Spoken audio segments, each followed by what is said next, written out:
Good morning students, मेरे YouTube channel नव्या online classes में स्वागत है। और क्लास 9 का मैथ लेकर के मैं आया हूँ। Geometry chapter 7 exercise 7.1। इसके पहले जो भी प्रमेय था और अभिविहित था उसको मैंने बता चुका और प्रमेय को सिद्ध भी कर दिया था। और उसी से रिलेटेड अब एक्सरसाइज चल रहा है 7.1। उसमें पहला क्वेश्चन पिछले बार हम बताए थे और आज क्वेश्चन नंबर 2 है। क्वेश्चन नंबर 2 में कहता है, जैसा कि फिगर में दिखाया गया है कि ए बी सी डी एक चतुर्भुज है। ए बी सी डी एक चतुर्भुज है जिसमें दिया है A D is equal to B C. भुजाओं को देखेंगे कि ये जो ए डी है वो बी सी के बराबर दिया हुआ है। फिर है कि angle D A B is equal to angle C B A. Angle D A B तो देखेंगे डी ए बी मतलब कि ये कौन, डी ए बी यहाँ से यहाँ तक का ये कौन नहीं दिया हुआ है बराबर। फिर इसके साथ किस कौन को रिलेट किया है कि सी बी ए। तो सी बी ए ये कौन, ये दोनों कौन आपस में बराबर है, ये दिया हुआ है। इतना दिया हुआ है क्वेश्चन में। आगे कहता है सिद्ध करना है। क्या सिद्ध करना है कि ट्रायंगल ए बी डी दिखाई पड़ रहा है। ए बी डी ये ट्रायंगल ए बी डी ये ट्रायंगल सर्वांग सम है बी ए सी। तो बी ए ये बी ए सी ये दोनों ट्रायंगल को सर्वांगसम करना है। सर्वांगसम करने के बाद इन दोनों को प्रूफ करना इजी है, सब में सीपीसीटी लग जाएगा। केवल ट्रायंगल को हमको सर्वांगसम करना है। ट्रायंगल को सर्वांगसम करने के लिए बहुत बड़ा यहाँ पर थ्योरी का जरूरत नहीं है। हम जो बताए थे सर्वांगसमता की कसौटी एस ए एस और ए एस ए, इसी में से तुमको चूज करना है किससे वो आएगा। नहीं तो प्रमाण करते हैं, प्रमाण और एक नंबर देते हैं। एक नंबर में है कि त्रिभुज ए बी डी और त्रिभुज बी ए सी में आखिर है क्या। So A D is equal to B C. A D is equal to B C हमारे पास यहाँ भी दिया हुआ है, तो ये लिखेंगे कहाँ से दिया है, ठीक है। उसके बाद एक एंगल है डी ए बी, यहाँ से देखो डी ए बी। तो डी ए बी दोनों जगह से सांकेतिक रूप को देखना जरूरी है। अगर दोनों तरीके से अगर हम मिला पाते हैं ना फिगर में तो हमारे लिए ज़्यादा उपयुक्त होगा। सो डी ए बी एंगल यहाँ पर डी ए बी दिया हुआ है इज इक्वल टू किसके साथ ए सी बी ए। तो यहाँ से देखेंगे सी बी ए तो लिखेंगे यहाँ सी बी ए, ये भी दिया है, ठीक है।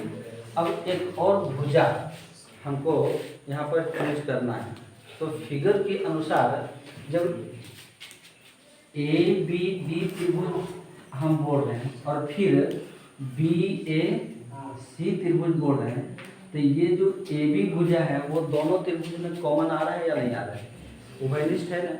तो लिखिए कि A B is equal to A B, ये उभयनिष्ठ है, ठीक है।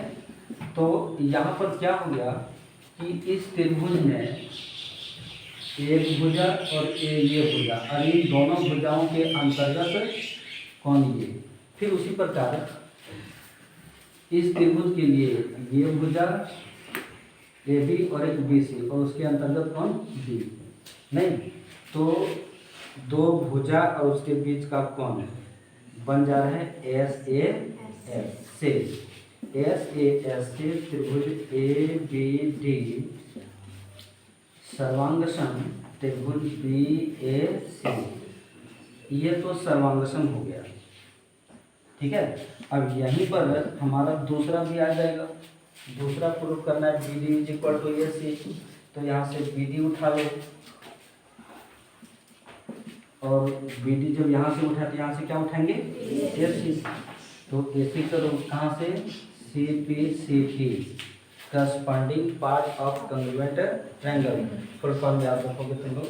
फिर तीसरा नंबर पे अभी सी पी सी टी लग जाएगा भाई। देखो सी पी सी टी में कहता है क्या कि एंगल ए बी डी सीधे लिखा हुआ है ना, angle A B D is equal to उसी प्रकार इसमें लेंगे बी ए सी, तो यहाँ पर लिखा हुआ बी ए सी, ये तीसरा भी प्रूफ हो गया। मुख्य रूप से हमको त्रिभुज को समावेशन करने में जो पापड़ बेलना पड़े नहीं, वो पापड़ बेल करके बाकी जो दो को बच गया क्वेश्चन नंबर 2 और 3 नहीं, उसको हम आसानी से CPCT लगा करके प्रूफ कर सकते हैं। क्लियर?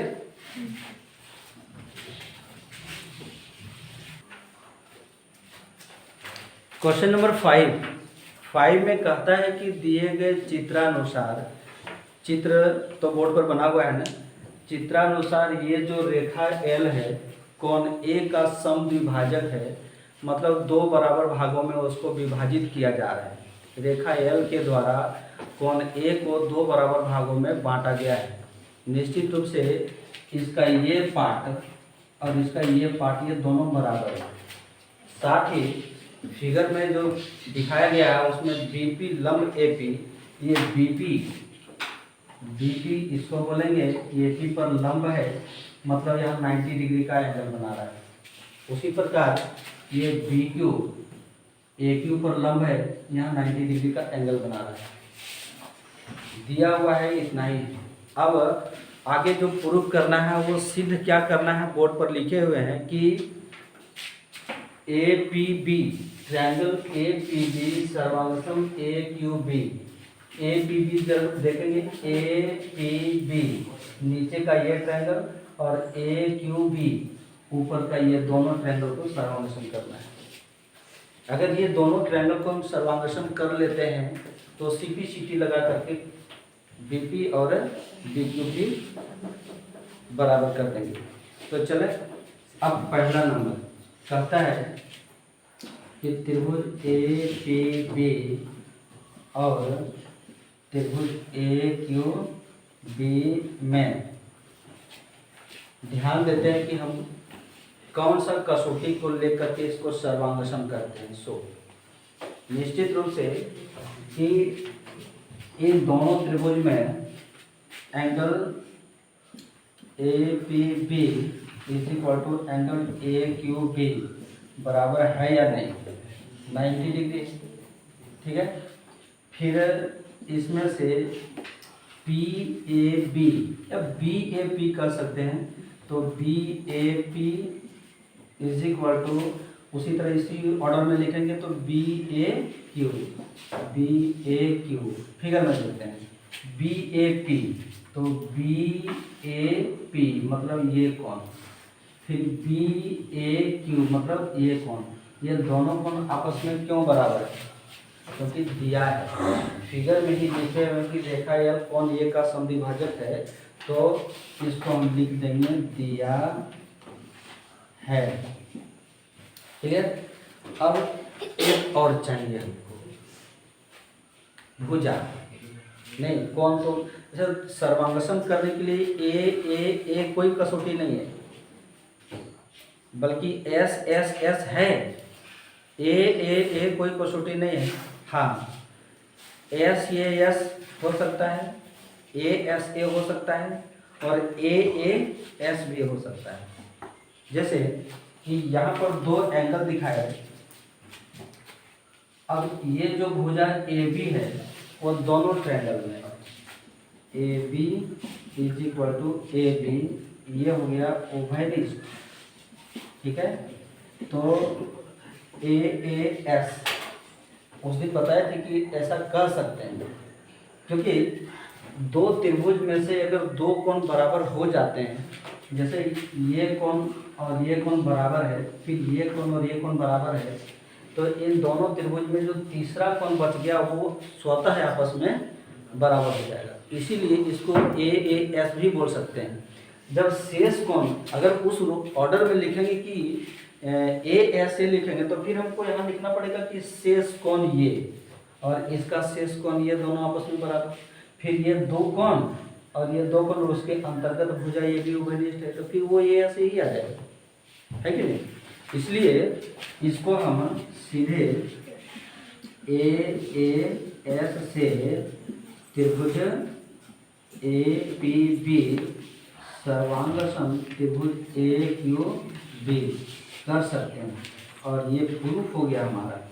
यहीं पर 2 नंबर के लिए हम लगा देंगे कि जो सिद्ध करना है ना B P is equal to B Q, B P is equal to B Q C P C T से ये भी हमारा प्रूफ हो गया, ठीक है। तो इस प्रकार क्वेश्चन नंबर 5 एकदम इजी था ना, तो फिर हम लोग क्यों हड़बड़ा रहे थे।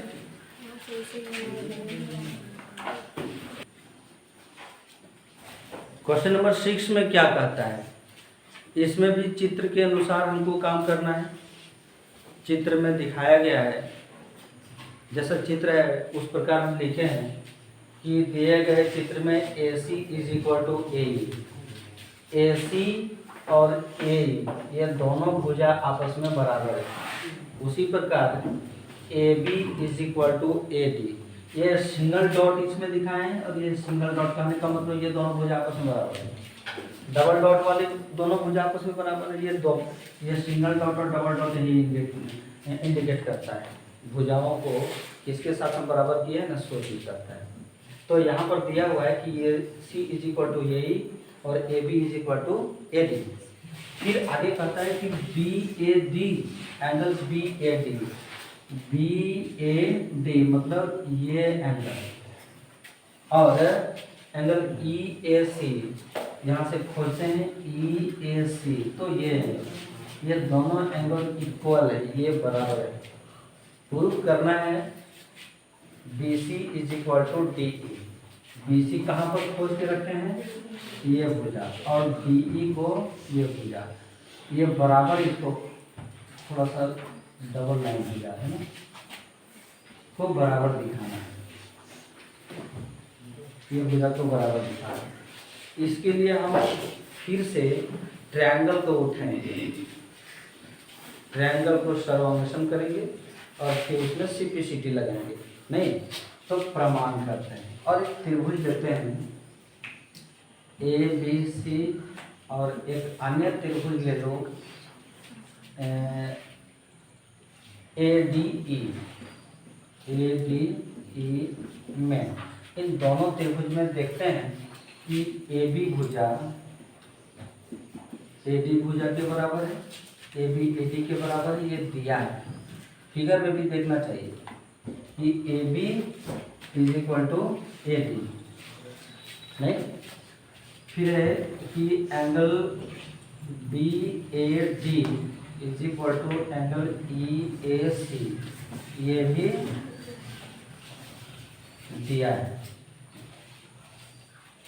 त्रिभुज में ये बी सी त्रिभुज में ये पूरा एंगल आ रहा है, उसी प्रकार ए डी ई में ये पूरा एंगल आ रहा है, लेकिन क्वेश्चन में इतना ही भाग को बराबर दिखाया गया है। कितना भाग को, बी ए डी एंगल और ई ए सी एंगल को बराबर, तो बीच वाला जो ये पार्ट है ना वो कॉमन आ रहा है, दोनों त्रिभुज में ये वाला कोण ऐड होगा, ठीक है। तो लिखेंगे कि ए बी ए डी में जोड़ेंगे बीच वाला ये भाग को, तो इस भाग का नामकरण हम कर दें सी ए डी, तो angle C A D is equal to E A C, और इधर भी उस भाग को जोड़ेंगे सी ए डी, तो कोई फर्क नहीं पड़ेगा, ये दोनों कट जाएगा तो फिर इतना ही रहेगा, लेकिन हमको काटना नहीं है, इन दोनों को ऐड करके ए बी सी त्रिभुज का एक एंगल ए बनाना है, फिर इधर भी ऐड करके इस त्रिभुज के लिए यानी ए डी ई त्रिभुज के लिए पूरा एंगल बनाना है, नहीं, जोड़ करके हम वही करेंगे। तो इसको जोड़ो, BAD में CAD को ऐड कर देंगे, इसमें इतना ऐड कर देंगे, तो क्या ये इतना पूरा नहीं मिलेगा?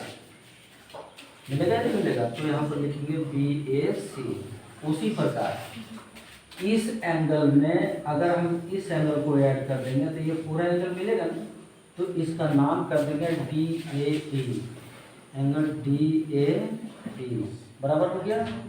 अब एक और चाहिए हमको, और वो चाहिए क्या कि AC,